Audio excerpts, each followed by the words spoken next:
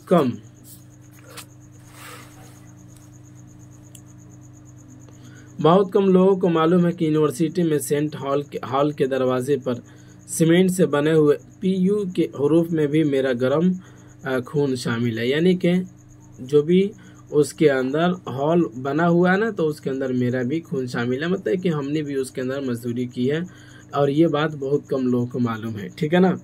आगे कहते हैं कि एक ज़माने के बाद जब मैं मुमतहिन की हैसियत से अपना चेक वसूल करने यूनिवर्सिटी ऑफिस में गया तो मजंग के रहने वाले कई लोगों ने मुझे पहचान लिया और शाह साहब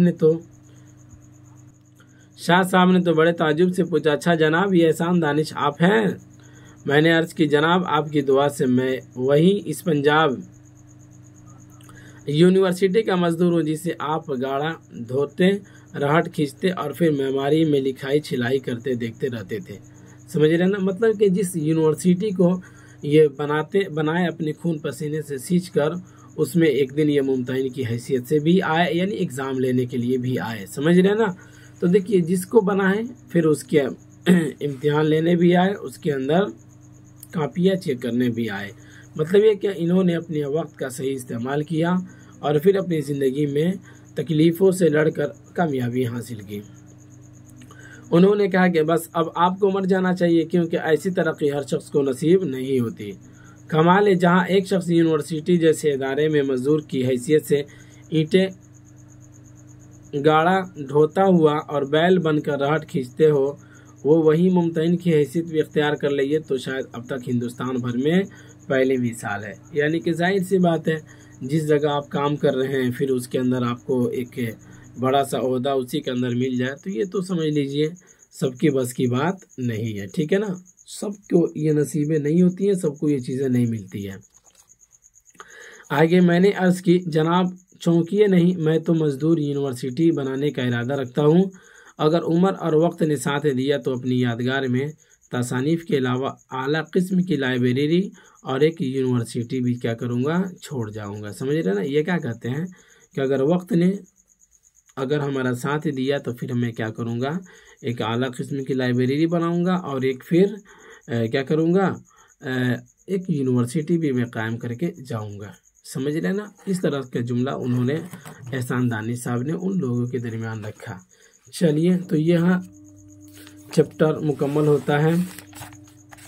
मैं यूनिवर्सिटी में ये खुद नवीस्त है। ठीक है ना। ये चैप्टर नंबर 28 रहा जो आपके दरमियान पेश किया गया। उम्मीद करते हैं कि आपको ये सबक आज का समझ में आया होगा। चलिए, अगर आपको समझ में आता है तो एक प्यारा सा कमेंट ज़रूर करके जाएंगे और लाइक शेयर ज़रूर करके जाइएगा। चलिए, इजाज़त दीजिए, फिर मिलेंगे अगले वाले सबक में। खुदा हाफिज़।